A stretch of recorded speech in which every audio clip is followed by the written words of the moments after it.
और welcome back. और इसी के साथ साथ हमें ज्वाइन किया डॉक्टर समीना हबीब ने, जो कि डॉक्टर ऑफ एस्थेटिक हैं और अपने क्लिनिक पर ख़ुद मौजूद होती हैं। आप PRPs हो, आपकी एक्सोसम हो, आपका हाइड्रोफेशियल हो, या आपकी डबल चिन को कम करना हो, फैट डिजॉल्विंग इंजेक्शन हो, ये तमाम चीज़ें in under the one roof आपको मिलती हैं। डॉक्टर समीना, अस्सलाम वालेकुम रहमतुल्लाह, कैसे मिजाज हैं? अल्हम्दुलिल्लाह माशाल्लाह, आपसे काफ़ी अर्से रमज़ान में भी बातचीत रही, लेकिन वो कहते हैं कि जब मिलना होता है अल्लाह तबारक व तआला ने आपका टाइम डिसाइड किया होता है। इस बारे में आपसे मजीद बात करेंगे। हम आते हैं आलम शेर रहमान की तरफ। मुझे ये बताइएगा कि अब एक सवाल, बाकी जो आप जवाब जो हमने देने हैं वो तो इलादा है, कि अब अगर बच्चा 9 में बहुत अच्छी प्रोग्रेस करता है और वो A ग्रेड ले आता है, लेकिन मैट्रिक में अनफॉर्चुनेटली 3 या 4 पेपर में वो फेल हो जाता है, कुछ भी सर्कमस्टांसेस हैं, तो क्या उसका जो इंटर का 9th के बेसिस पर उसका एडमिशन वो सिक्योर रहेगा कि वो बच्चा सप्ली में पेपर दे या वन सो कुछ भी करके, या उसका साल ज़ाया हो जाएगा? ये पूछा जा रहा है। ज़िशान भाई, ये इसका मैं आपको जवाब देता हूँ, और उससे पहले जो है मैं थोड़ा सा बात जो है वो मैडम जो अभी एक तफसीली उन्होंने गुफ्तगू की जी जी, और हमें ये महसूस हुआ कि एक माँ भी बोल रही है, एक टीचर भी बोल रही है, और एक मुहब्बे वतन जो है वो खातून, उसके अंदर एक दर्द बोल रहा है। ऐसे ही है, क्योंकि जो लोग अपने मुल्क से मोहब्बत करते हैं, शहरों से, और इसकी चीज़ों को देखते हैं, तो उनका दिल जो है अंदर से जलता है और उसकी बेहतरी के लिए वो बात करते हैं। ऐसे ही है। और चूँकि आपको पता है मैं Pakistan private schools and colleges association जो है उसका मरकज़ी सेक्रेटरी जनरल हूँ, जो हमारे पूरे पाकिस्तान के अंदर प्राइवेट स्कूल्स एंड कॉलेजेस जो है उनकी नुमाइंदगी करता हूँ। बस मुझे दुख थोड़ा सा इस बात का हुआ है कि मैडम ने प्राइवेट सेक्टर को बार बार माफिया के लफ्ज़ से जो है और शॉप्स के लफ्ज़ से जो है वो मुखातिब किया। हाँ, वो बिल्कुल सही किया है, मैं इससे बिल्कुल इख्तलाफ भी नहीं करता कि मैम ने जो है गलत कहा है या नहीं। हर जगह पे कुछ चीज़ें सही होती हैं, कुछ चीज़ें गलत होती हैं, ठीक है। लेकिन वहाँ पर जो है हमें सबसे पहले ये चाहिए कि ये एजुकेशन देना ये गवर्नमेंट का काम है। ऐसा ही है। जब गवर्नमेंट अपना फ़र्ज सही तरीके से नहीं निभाती है तो फिर दीगर प्राइवेट सेक्टर जो है वो आगे बढ़ते हैं, और चाहे वो फ़ायदा उठाएं चाहे वो नुकसान उठाएं, वो बात का मसला है। तो पहले तो गवर्नमेंट ने जो है अपनी जिम्मेदारी जो है सही तरीके से वो निभाई। अब आप देखें, जब हम आसानी से हम कह देते हैं कि ये माफिया है, तो हमें यहाँ पर ये भी नज़र रखनी चाहिए कि यही वो माफिया है कि जो आप अपने, मैं कराची की बात में कर लेता हूँ, ठीक है। तो जितने भी मज़ाफ़ाती हैं, आप देखें मलीर देख लें, या आप कुरंगी को देख लें, लियारी को देख लें, औरंगी टाउन को इस तरफ देख लें, साइड को देख लें, अभी तो ये बहरिया टाउन तक चला गया, और यहाँ पर ये गिडाप और वहाँ घारों तक कराची आपका चला गया, बहुत सारा वसी हो गया ना। तो सबसे पहले हमने यहाँ देखें कि हमारे पास गवर्नमेंट जो है हाई स्कूल कितने हैं, कॉलेजेस कितने हैं, ये प्राइमरी लेवल तक, लोअर सेकेंडरी लेवल तक कितने गवर्नमेंट ने हमें स्कूल्स और कॉलेजेस दिए हैं, ठीक है। और उसके बाद जो है जहाँ पर कुछ एरियाज़ ऐसे भी हैं ज़िशान भाई, जहाँ पर जब ये करते हैं, आपको पता है ये लैंड माफिया काम करती है, क्योंकि माफिया हम सिर्फ स्कूल्स वालों को समझते हैं, और ना पेट्रोल पंप वालों को समझते हैं, ना मेडिकल वालों को समझते हैं, ना दीगर लोगों को समझते हैं। वो हम सिर्फ एजुकेशन वाले माफिया वाले हैं ना, जो प्राइवेट स्कूल चलाते हैं। तो ये जो लैंड ग्रेबर होते हैं, जब ये अपनी वहाँ प्लाटिंग कर रही होती है, तो यहाँ वहाँ पर वो कोई स्कूल के लिए प्लाट छोड़ते ही नहीं है, उसको भी वो प्लाटिंग करके बेच देते हैं। तो प्लॉट ही नहीं है तो वहाँ गवर्नमेंट का स्कूल किस तरीके से बनेगा, ठीक है। आज का फैसला है, आज का फैसला जो है कोर्ट का आया हुआ है कि कोई भी रेजिडेंशियल एरिया में प्राइवेट स्कूल नहीं चल सकता। सर सही कह रहा हूँ। अब आप देखें, चलें ठीक है, कोर्ट ने भी ये हुक्म दे दिया, हम इस बात को मान भी गए, लेकिन हमारे जजेस को और हमारी कोर्ट्स को और बाब इख्तियार जो ऊपर बैठे हैं, यहाँ मुतबादिल सोचा कि जो गरीब का बच्चा स्कूल में जा रहा है, पढ़ रहा है, उसका मुतबादिल सोचा? नहीं सोचा। तो आपने तो ऑर्डर कर दिया, चलें ठीक है, कल प्राइवेट स्कूल सारे उन एरियाज में हम बंद कर देते हैं, बंद हो गए। अब बताएं, पहले हमारा एजुकेशन सिस्टम कहाँ तक है? और फिर मैडम ने यहाँ कहा कि हमारे पास क्रीम है। ये जो बच्चे हमारे जा रहे हैं ना वीज़ा लेके बाहर, ये प्राइवेट सेक्टर से जा रहे हैं, ठीक है, ये प्राइवेट सेक्टर से निकल रहे हैं। आप लियारी की बात करें तो हमारा ही स्कूल है, रोज एजुकेशनल सोसाइटी के तहत जो चल रहा है, मीर समद अब्दुल समद जो है बलोच, सबसे कम उम्र खलाई साइंसदान है, ये हमारे स्कूल से गया हुआ है, हमारे अनवर अली भट्टी साहब के स्कूल से मैट्रिक करके गया हुआ है, ठीक है। तो जहां पर और फिर वहां पर बात होती है, क्योंकि मैडम को शायद मैंने किसी एक दो फोरम पे सुना भी है ना, किसी प्रोग्राम्स में, तो ये इसलिए मैं इनके साथ ये बात कर रहा हूँ। ये मैं गुस्ताखी नहीं कर सकता कि मैडम जब किसी बड़े फॉर्म पे बात करें तो ये हमारी ये बात भी साथ क्या करें कि प्राइवेट सेक्टर में 800, 1000, 1500, 2000 वाले भी स्कूल हैं। तो कम से कम जब आप लोग ये माफिया वाला लफ्ज इस्तेमाल किया करें तो उस वक्त पर एक वहां पर जो है ये बोला करें कि जो इस कैपेसिटी में जो स्कूल चला रहे हैं तो वो खिदमत का काम कर रहे हैं, जो इससे ऊपर दें वो है। हाँ, हम हमारी भी सोच से ऊपर बातें होती हैं 5 स्टार वाला है, 5 जो है लाख रुपए एडमिशन फीस ले जा रही है, वो फंड लिया जा रहा है, ये डेज किए जा रहे हैं, वो किए जा रहे हैं, लेकिन वो एक एलीट क्लास है, उनको भी कोई मसला नहीं, वो दे रहे हैं बिफोर वो अपना एडमिशन फॉर्म भरते हैं।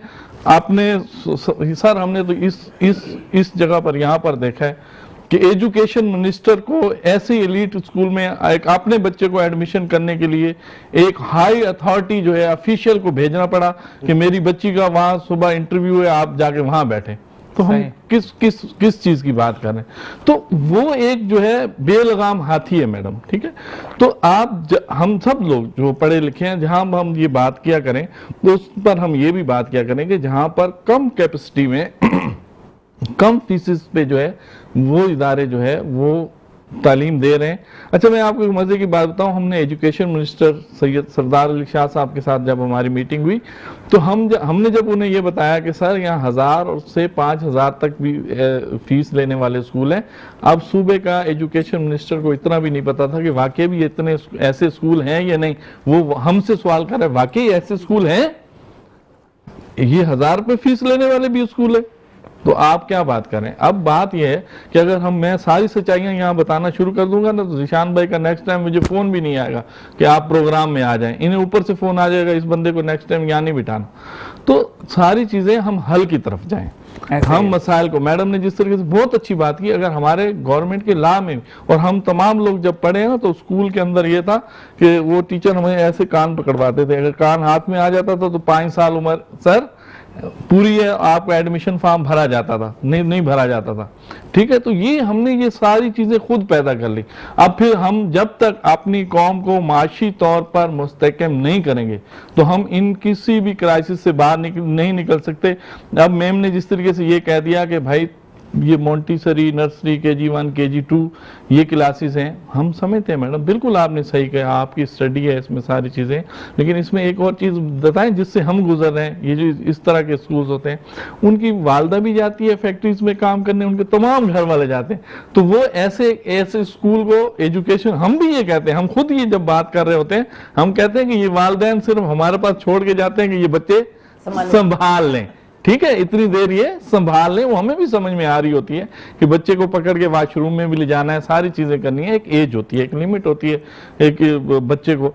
लेकिन चीज ये है कि वहां पर भी माशी तौर पर जो है लोग हैं, उनको चलो एक जगह तो मिल जाती है, पंखा भी मिल जाता है, सारे मामलात भी मिल जाते हैं, और फिर जो मज़ाफ़ाती इलाके हैं वहां पर और ये मैं कभी भी नहीं कहता, एक फॉर्म पे ये बात हुई थी कि वालिदैन जो है, अभी आर्ट्स काउंसिल में पिछले दिन प्रोग्राम हो रहा था कि वालिदैन जो है अनएजुकेटेड है। मैं इस बात पे कभी आता ही नहीं हूं कि वालिदैन अनएजुकेटेड हो, बेशक वो एक दिन भी जो है वो स्कूल ना गए हो, क्योंकि माँ जो है वो और वालिदैन जो है वो अनएजुकेटेड नहीं है। उनको पता है कि हमने नवाला यहाँ डालना है। कभी किसी के वालिदैन का माँ का सुना है कि उन्होंने नवाला बच्चे के यहाँ डाला हो या कपड़े सही ना पहनाए हो, तो सब वो जानते हैं। उन सिर्फ ये है, ये लाजमी ये नहीं होता कि अली बे 1 2 3 4 उनको पढ़ाना नहीं आता तो अनएजुकेटेड है। तो वालिदैन और असाज़ा इकराम और सिविल सोसाइटी, सर ये जो हमारा एग्जाम सिस्टम अभी चल रहा है जिसकी तरफ आपने निशानदेही की थी, जब तमाम हम लोग एक प्लेटफार्म पे नहीं आएंगे, सियासी लोग नहीं आएंगे। अभी मेरा खुद स्कूल जो है इंटरमीडिएट का जो है सेंटर है, और जितने हमें पॉलिटिकल फोर्स किया जाता है वहां पर उन लोगों के फोन आते हैं, दूसरों के नहीं आते। तो माशरे में सिर्फ उस्ताद गुनहगार नहीं है। तो इस सब सोसाइटी को जब हम बेहतर करेंगे तो इसके फ्रूट्स भी हमें मिलेंगे। जी मैं वही बात कर रहा हूँ सर, हम हल की तरफ जा रहे हैं, हम बहस की तरफ तो जा ही नहीं रहे, ऐसी कोई मसला नहीं है माशाल्लाह। लेकिन चीज ये है कि हमें सबको, जब हम सिर्फ एक उस्ताद को या एक इदारे को इसका कसूरवार कह देते हैं, माफिया कह देते हैं, उसको गलत कह देते हैं। मैं सिर्फ इसकी निशानदेही कर रहा हूँ। बहुत शुक्रिया। बिल्कुल ऐसा ही है। और इसी के साथ साथ डॉक्टर समीना, अब आपकी तरफ आते हैं। फिर से हम हार्ट टॉपिक के बाद हम आ रहे हैं। अच्छा जी, अब हम बात करते हैं फीमेल और मेल दोनों में लेज़र कॉन्सेप्ट बहुत ज़्यादा हो गया। मेल भी वो रोज़ दाढ़ी बनाने में थोड़ा सा मुश्किल हो जाती है। जैसे वालम भाई की प्रॉपर दाढ़ी है, लेकिन ये ऊपर वाला बेचारा को क्लियर करवाना पड़ता है। तो इस पर अगर हम लेज़र करवाते हैं तो लेज़र की क्या कॉस्ट है और क्या ड्यूरेशन होता है और कितना कॉस्ट इफेक्शन है या कॉस्टली है बहुत ज़्यादा या पॉकेट फ्रेंडली है, थोड़ा सा बताइएगा। जी जी, thank you so much for inviting me. आपका बड़ा अच्छा टॉपिक चल रहा था, हमारा तो उससे बिल्कुल हट कर है। बिल्कुल ऐसे ही है। लेकिन हाँ, मैं बिल्कुल उसके फेवर में हूँ, क्योंकि आपको पता है कोई कौम उस वक्त तक तरक्की नहीं करती जब तक एजुकेशन आपकी फर्स्ट प्रायोरिटी नहीं होती। बिल्कुल ऐसे ही है। तो उसी तरह हमारे फील्ड में भी वही बात है। अब मेरी कोशिश होती है कि मेरे पास पेशेंट आते हैं तो मैं उनको फुली एजुकेट करूँ। यहाँ इवन ये कि अभी यहाँ इतनी हमारी फील्ड में भी मशरूम ग्रोथ होगी ना कि आपको 90% नहीं बोलूँगी, लेकिन मोस्टली ऐसे क्लिनिक नज़र आएंगे ना जहाँ आपको डॉक्टर नहीं मिलेगा। अब लोगों ने डील लगाई होती है, सिर्फ मशीन का नाम सुन लिया, उधर ये इतने का हो रहा है, यहाँ क्यों इतने का हो रहा है, मतलब उससे उनको गर्ज ही नहीं है। कितने हमारे पास पेशेंट आते हैं स्किन बर्न के साथ आ रहे होते हैं और साइड इफ़ेक्ट्स के साथ आ रहे होते हैं, या आके डील दिखा रहे होते हैं, ये देखें यहाँ इतने की हो रही है। तो उसमें भी देखें टेक्नोलॉजी, आपकी एजुकेशन होना मस्ट, और हम और जो नॉलेजेबल हैं उनका फ़र्ज़ है कि वो अगले को एजुकेट करें। क्योंकि वही आप वाली बात, सोशल मीडिया है, पूरा दिन लड़कियां देखती हैं, उधर आपको कुछ और करके दिखाया जाता है। तो वो हर बंदे की ख्वाहिश है कि हम इतने हसीन लगे, तो उसके लिए ज़रा बहुत है। आप जिस तरह करें, मेल्स में भी है, बिल्कुल लड़कियों के साथ साथ मेल्स इवन बॉडी की भी कराते हैं। आर्म्स की आजकल आप देख रहे होंगे बड़ी बॉडी बिल्डिंग करते हैं और फुल उन्होंने लेज़र कराई होती है। तो उसके भी अब जैसे लड़कियां हैं उनकी एक तरह से नीड भी है, थोड़ी बहुत है, तो वैक्स पे जाती थी। वैक्स एक उसके अलग साइड इफ़ेक्ट्स हैं। स्किन मंथली लोग करा रहे होते हैं, आपकी पुल हो रही होती है, हीट इंजरी हो रही होती है, उसके सांस में एक्ने आ रहे होते हैं, समटाइम्स हेयर और ज़्यादा थिक ग्रो करते हैं। तो उसका परमानेंट सोल्यूशन यही है लेज़र, और वो इसलिए इकोनॉमिकल पड़ता है। मैं यही कहूँगी उससे आपको इकोनॉमिकल पड़ता है वैक्स या थ्रेडिंग से, और उसकी रीज़न ये है कि वो आपने लाइफ लॉन्ग कराना है वैक्सिंग। ठीक है। और लेज़र है वो आपका within 6 to 8 month permanent hair remove हो जाते हैं। ठीक है। अब आपने ये चूज़ करना है कि कौन सी टाइप का करना है, किस लिए करना है, और किसके मिनिमम साइड इफ़ेक्ट्स हैं। अब उसमें जैसे मुख्तलिफ टेक्नोलॉजीज़ थी, पहले IPL होता था, वो लेज़र नहीं था, लाइट टेक्नोलॉजी थी। फिर उसके इसी तरह वक्त के साथ साथ उसमें भी एडवांसेस आती गई। अब इससे जो मतलब रिसेंटली तो अब है, उससे पहले कैंडेला थी, कैंडेला में 2 वेवलेंथ्स थी। अब उसका क्या साइड इफ़ेक्ट था कि वो लाइट हेयर, थिन हेयर को ज़्यादा अच्छा टारगेट करती है। और जैसे हमारी स्किन है या हमसे थोड़ी डार्कर 6 टाइप तक चली जाए तो उनको, या डार्क हेयर के लिए इतना नहीं, हाई एनर्जी रखते थे स्किन बर्न हो जाती थी, क्योंकि डार्क स्किन बर्न भी जल्दी होती है। लो एनर्जी रखते हैं, हेयर ही रिमूव नहीं होते। तो उसके लिए जो अब भी मतलब मैं सजेस्ट करती हूँ, या वर्ल्ड वाइड इस वक्त टॉप पे जो चल रही है वो आल्मा सोप्रानो टाइटेनियम है डायोड। उसमें ट्रिपल वेव लेंस होती हैं, तो वो हर टाइप की स्किन को टारगेट करती है, हर टाइप के हेयर को टारगेट करती है।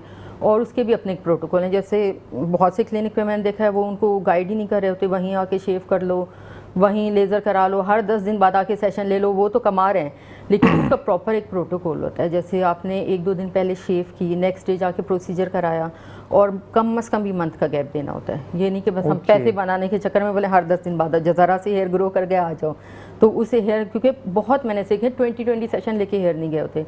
अदरवाइज़ आप प्रॉपर एक ये देखें कौन कर रहा है, उसका कितना एक्सपीरियंस है, मशीन कौन सी है। इवन चाइनीज़ मशीन है, चाइनीज़ बहुत टेक्नोलॉजी में आगे निकल गए, उसमें भी अब सोप्रानो ही है, उसमें आपको ABC हर कैटेगरी की मशीन मिलेगी। लोगों के लिए नाम सोप्रानो ही है, लेकिन कौन सी कैटेगरी की, टॉप कैटेगरी के मिलियंस में उनकी प्राइस आ जाती है, वो रिजल्ट भी आपको इतने अच्छे दे रहे होते हैं। अब वही एक जगह डील लगी हुई है, फुल बॉडी लेज़र करा रहे हैं, 2-2 घंटे लगे हुए हैं, और C क्लास की मशीन रखी है, इन एक्सपीरियंस बंदा कर रहा है, तो रिजल्ट कहाँ से आएंगे। तो वो भी वाइजली चूज़ करना पड़ता है। और इसमें यही आपको 6 to 8 मंथ आप रेगुलर सेशन लेते हो, मंथली सेशन लेते हो, आपके हेयर रिमूव हो जाते हैं। अच्छा, मुझे एक बताएं कि अगर पर सेक्शन की कॉस्ट अगर हम पूछते हैं तो कितनी आ जाती है? अगर डिफरेंट है, लेकिन अगर आप उसको वैक्स से कंपेयर करें तो वही मैं आपको कह रही हूं ना, लोगों ने ये भी कर दिया कि 5000 7000 फुल बॉडी करें, 8000 में पूरी बॉडी वैक्स, 2-2 घंटे वैक्स नहीं लेजर। हाँ जी, वो मतलब लेजर आउट उसमें आप देखें अलग है, हर किसी ने अपने एक रखे हुए हैं, जिसका जहाँ चल जाए तो सिक्का जहाँ उछालते जाए, 50-60 तक भी हैं, और 5 से 10 पर सेशन 50-60 है, इतना भी है। ठीक है। अच्छा, तो मुझे बताएं कि अगर फीमेल अगर आती है, सिर्फ हाथ की करवाती है, हाफ हैंड्स करवाती है, फेस पे अगर, या चले फेस की बात कर लेते हैं, तो क्योंकि अपर लिप्स वगैरह तो फीमेल भी करवाती है, तो फेस पे जो इनके हल्के सा रुआ है, तो वो अगर फेस को प्रॉपर्ली करवाती हैं अपना लेजर, तो पर फेस पे कितना आता है पर सेटिंग? डिफरेंट है उसके भी। ये देखें सेशन उतने ही लेने पड़ते हैं आपको, 6 to 8 सेशन लेने पड़ते हैं, बिल्कुल इतना तो ज़रूर,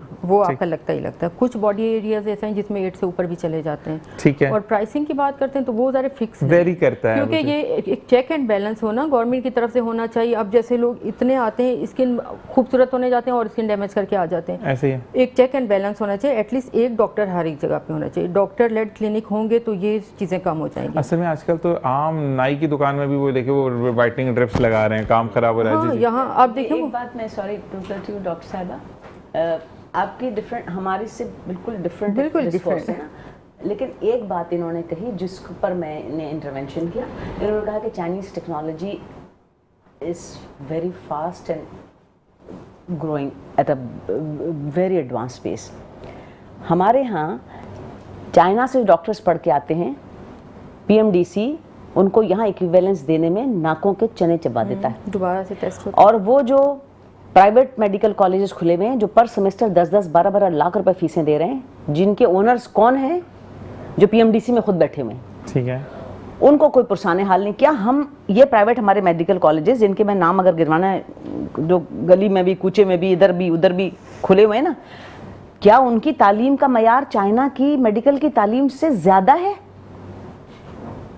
मैंने अपनी मर्जी का पॉइंट आपके गुफ्तगू से पिक कर लिया। ये बात कहने वाली है कि पीएमडीसी क्यों ये कर रहा है।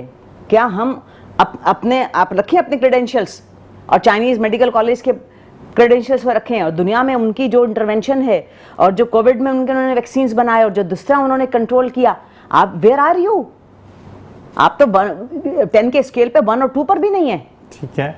और आप 10 वाले को चैलेंज कर रहे हैं, और आप उसका सर्टिफिकेट, उसका जो डिग्री है उसको पीएमडीसी रिकॉग्नाइज नहीं करता, और उस पे जो कुछ होता है वो रिकॉग्निशन में, मेरे ख्याल में आटे में नमक के बराबर भी वो लोग रिकॉग्नाइज नहीं हो पाते और पैर रिगड़ के बेचारे चले जाते हैं। यहाँ पे ब्रेक का कहा जा रहा है, बिल्कुल हमें चेक इन बैलेंस भी रखना चाहिए, और चेक इन बैलेंस के साथ साथ अपनी चीज़ों को, जो हमारे यहाँ पे प्रोडक्ट तैयार होता है, आप यकीन करें कि पाकिस्तान का जो भी डॉक्टर है वो दुनिया में या एजुकेशन जितने भी बच्चे हासिल करके जाते हैं वो झंडे गाड़ते हैं वहाँ पे। हम आलम भाई आपसे थोड़ी सी ब्रेक चाहेंगे, फिर आपको वापस इन करना एक साहब से कुछ क्वेश्चन करके, तो फिर आपको लास्ट में, या आपको इजाज़त चाहिए?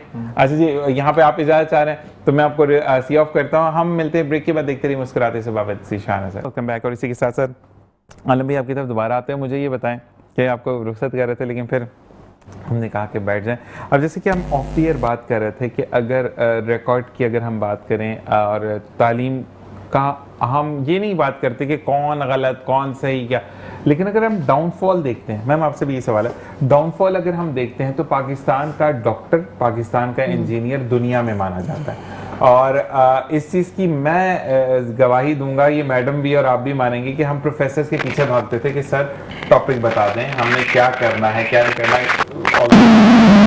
तो मकसद ये है कि हमारा बच्चा इतना एपेबल होता है, पाकिस्तान के बच्चे की मैं बात कर रहा हूँ, मैं दुनिया में किसी और बच्चे की बात नहीं कर रहा, कि हमें खुद लड़कर अपने सब्जेक्ट्स को लेना है, हमें खुद देखना है कि हम लाइब्रेरी जा रहे हैं तो वहाँ से टीचर्स भी हेल्पफुल होते हैं, ये मैं नहीं कहूँगा 100%।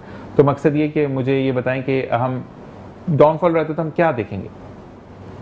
देखें जिशान भाई, सबसे पहले ये है कि हम जब तक अपना सिस्टम जो है एजुकेशन का उसको बराबर प्रॉपर वे में दुरुस्त नहीं करेंगे, ठीक है, तो ये चीज़ें हमारे तो बच्चों की, आप ये बात कर रहे हैं, हमारे बच्चे जब इंटरमीडिएट तक पहुंचते हैं ना, तो जब मैट्रिक कर लेते हैं, मैट्रिक में तो खैर उनसे कोई पूछा ही नहीं जाता आपने कंप्यूटर रखना है या आपने आर्ट्स ग्रुप रखना है ना आपने साइंस ग्रुप रखना है, बायो में जाना है, ठीक है, वो तो उनके वालिदैन या उनके स्कूल वालों पे होता है, वो जो भी कर लें, ठीक है सर।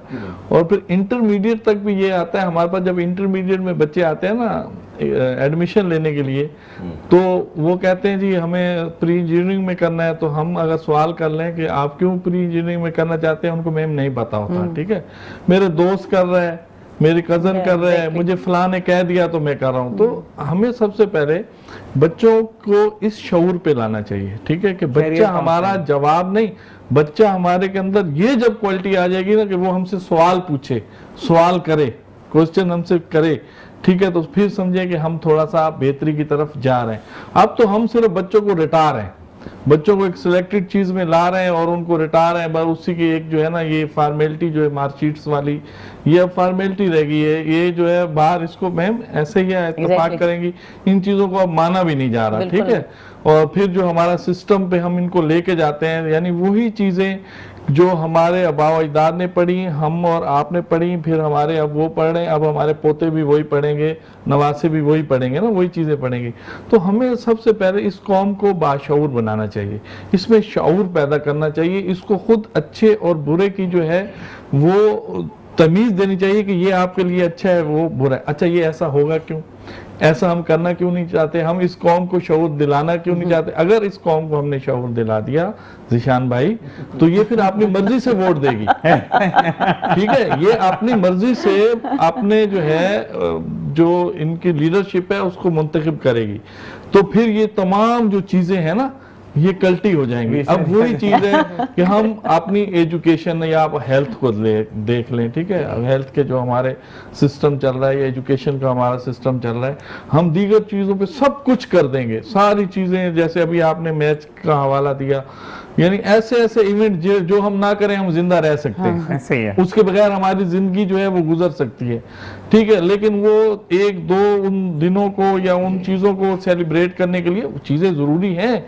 करनी चाहिए, लेकिन यार इतना हम वो पीक पे जा रहे थे कि हेलीकॉप्टर भी घुमा रहे हैं हम, बहुत ज्यादा वो हमारे पास पैसा है, वो हम सारी चीजें कर रहे हैं, लेकिन यार जो एक बच्चा अभी भी देखेंगे सर, इस बात से इत्तेफाक करेंगे कि इस एग्जाम में भी बच्चे जो है ऐसे टाट और दरियों पे बैठे थे और लोड शेडिंग थी, पंखे नहीं चल रहे थे, ऐसे ही है। ठीक है, जहां पर हमें करना चाहिए था, क्या हम अगर 600 सेंटर 520 सेंटर 21 सेंटर बने थे कराची के अंदर मैट्रिक के, ठीक है, क्या हम जितना हमने जो है ये खर्चा किया फालतू के, क्या हम इन 500 स्कूलों को, चलो उसमें से 250 स्कूल जो आपके गवर्नमेंट के थे, आप 250 स्कूलों को तो सोलर सिस्टम पे ले आते, कितना अच्छा हो जाता हमेशा के लिए। यही रहता है आलम भाई कि हमारे यहाँ पर हम सोचते बहुत कुछ है, लेकिन ये वाकई में प्राइवेट स्कूल के पास है। मैम आपकी तरफ आते हैं क्योंकि फिर हमें ब्रेक का कहा जा रहा है। मुझे ये बताइएगा कि अब अगर किसी को स्किन बर्न हो जाती है या लेजर के बाद कोई प्रॉब्लम आती है, इचिंग आ रही है या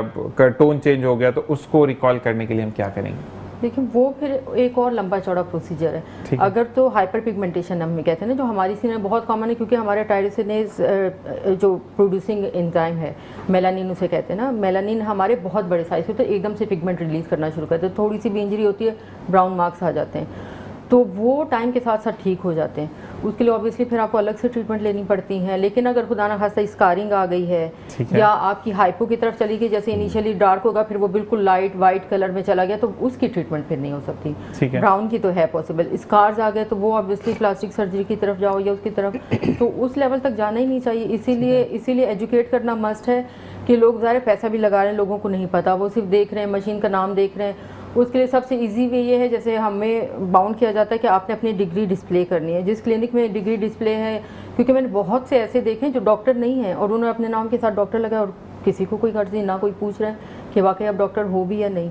अच्छा, मैंने तो एक हकीम साहब को देखा तो वो भी लेजर कर रहे हैं। वो देखा अल्लाह वो देख रहा हकीम साहब लेजर कर रहे हैं, काम खराब था वो बड़ा। तो मुझे ये बताएं कि अच्छा आजकल गोरा रंग बड़ा काम, बेचारे बाइक वाले लड़के तो यहाँ से अपने बच्चे लगते हैं, मुंह और हाथ से अपने बच्चे लगते ही नहीं, तो वो लड़के क्या यूज करें या क्या ऐसी ट्रीटमेंट है कि उनकी अगर शादी है या किसी इवेंट में जाना है या रिश्ता बात पक्की हो रही है या किसी ऐसी इवेंट में लेके जाना है कि वहां पे कोई देख लेंगे बहू, तो वो किस तरीके से आते भी इस टाइम पे है, 2 महीने बाद शादी अब ठीक कर दो, अब 2 महीने भी काफ़ी नहीं है ठीक करने के लिए, क्योंकि जो आपकी पिगमेंटेशन है ना वो इनिशियली तो अपर लेयर में होती है, फिर जब डीपर में चली जाती तब उसको रिमूव करना बहुत मुश्किल हो जाता है।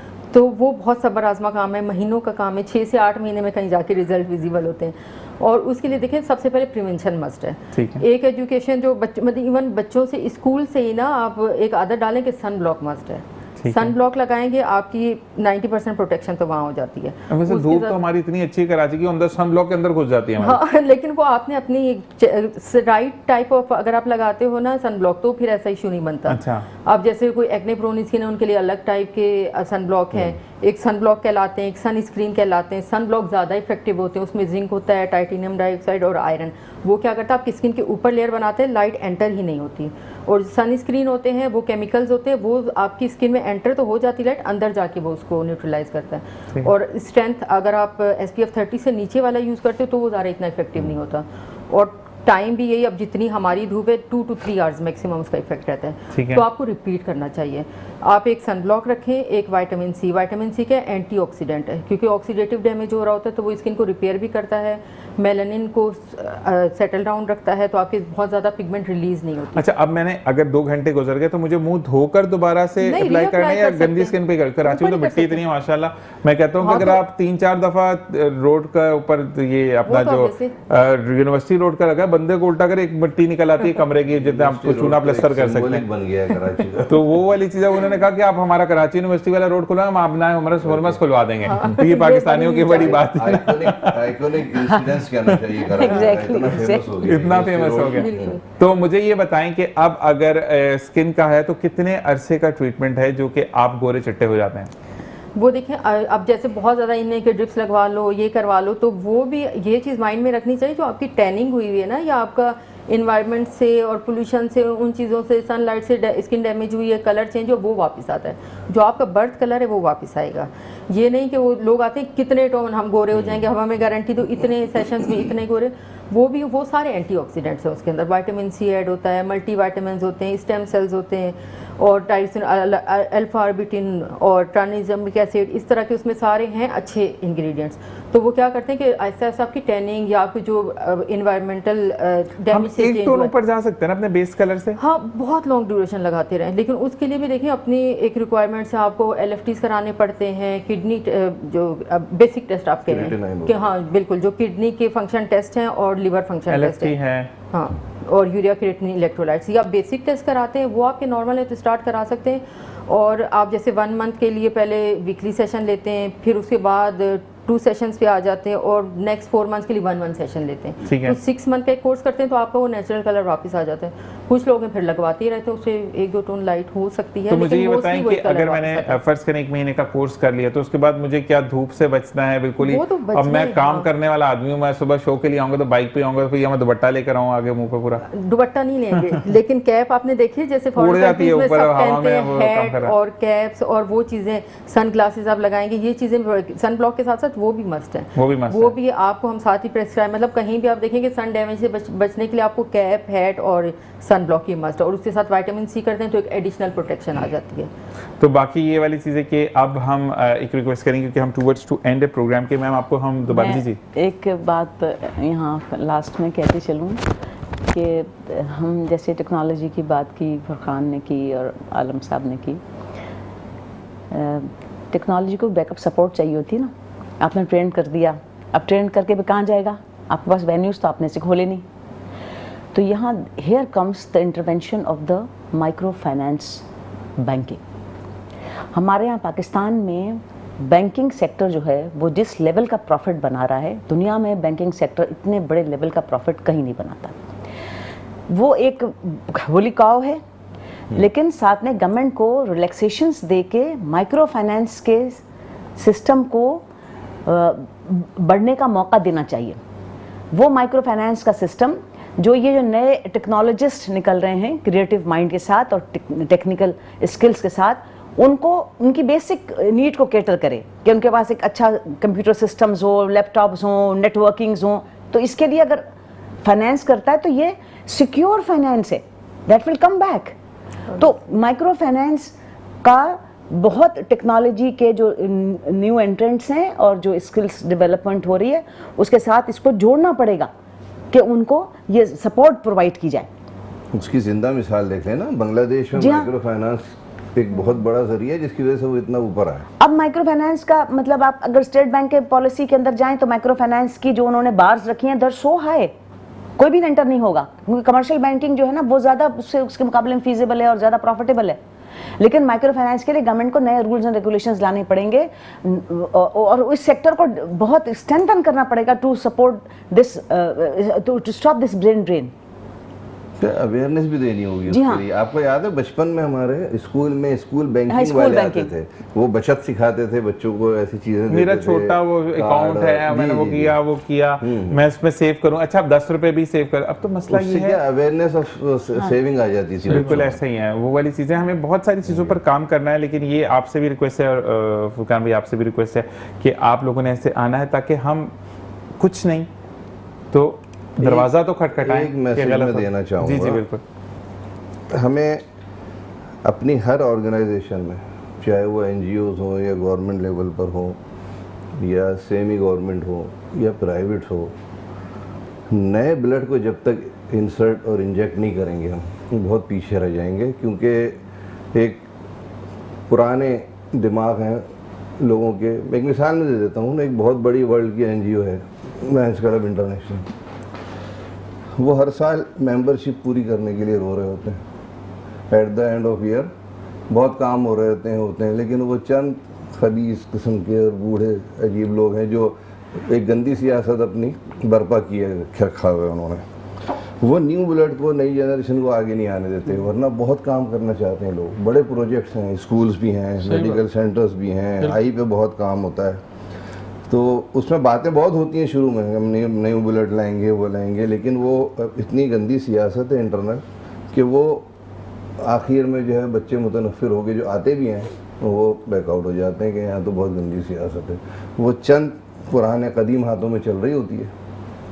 वो एज ए गाइडिंग लाइन हो तो बहुत अच्छा है, बुजुर्गों की ज़रूरत है, लेकिन अगर वही अपोजिट हो जाए न्यू जनरेशन की भी और बातें वो कर रहे हो तो डबल पॉलिसी की वजह से, अच्छा हर इदारे में आप गौर करेंगे तो आपको यही मिलेगा। जहाँ न्यू जनरेशन या नए एजुकेटेड बच्चे होंगे वहाँ आपको फ़र्क नज़र आएगा। उनके अंदर ईमानदारी भी है, दयानतदारी भी है, और वो कुछ करेज भी है उनको करने की। हम अपनी पाकिस्तान कैसियन पुलिस को लेना, जो बच्चे पढ़े लिखे आए हैं वो बहुत तमीज से बात करते हैं। हमारी सिटीजन पुलिसिंग कमेटी है CP के, मैं CP के कोई एरिया को हेड करता हूँ। हमारे मुराद सोनी साहब बहुत काम कर रहे हैं उस पर। उसमें IT के लड़के, आप पुलिस वाले को तो कोई अहमियत ही नहीं देता, लेकिन वो IT के जो बच्चे सीखे हुए हैं वो इस तरह डिटेक्ट कर रहे होते हैं, वही IT के ऊपर स्क्रीन्स पर कंप्यूटर से डिटेक्ट करके वो पकड़ लेते हैं, पहुंच जाते हैं, नंबर प्लेट और फेस रीडिंग तक सब कैच कर लेते हैं। जबर पाकिस्तान में बहुत टैलेंट तो है। वो पुलिस की एम्प्लॉय है ना, वो भी लेकिन कर रहे हैं।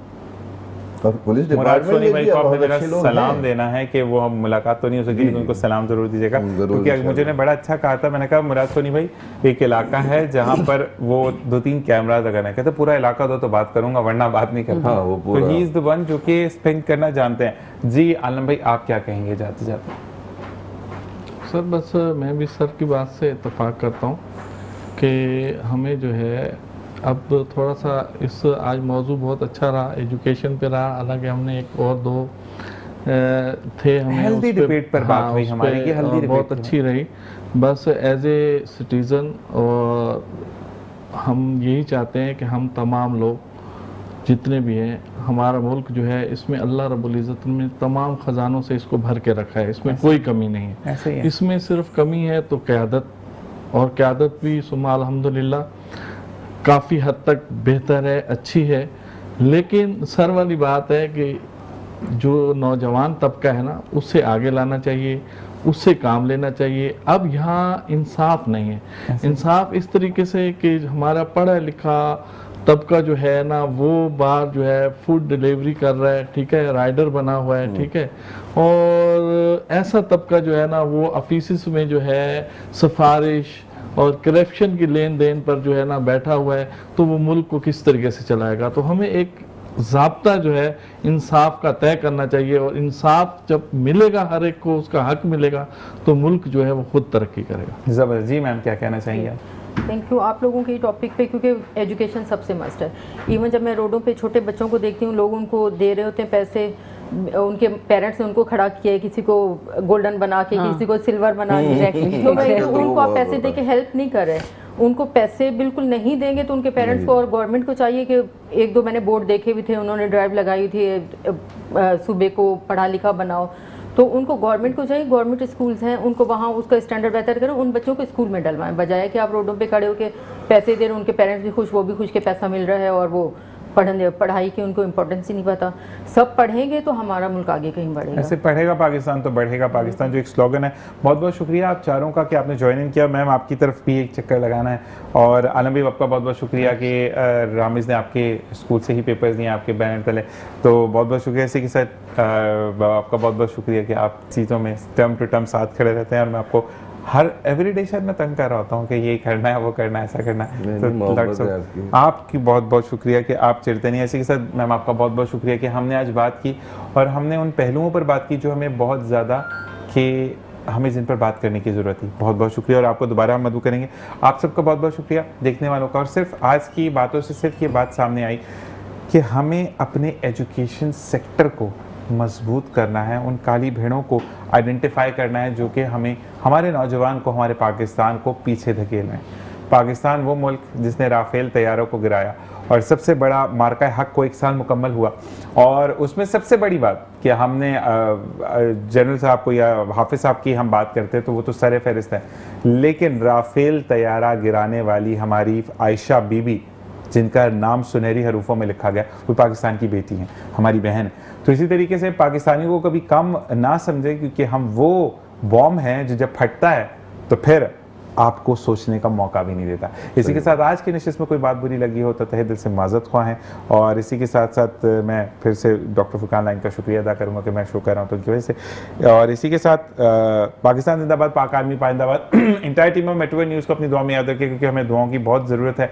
और इसी के साथ साथ कि अगर आप कुछ नहीं कर सकते तो बेहतर है कि खामोश रहें, तनकीद मत करें। इस दुआ के साथ जा रहा हूँ कि कल वापस लौटूंगा। अपना और अपने प्यारों का ख्याल रखिएगा। अल्लाह नेगेबान।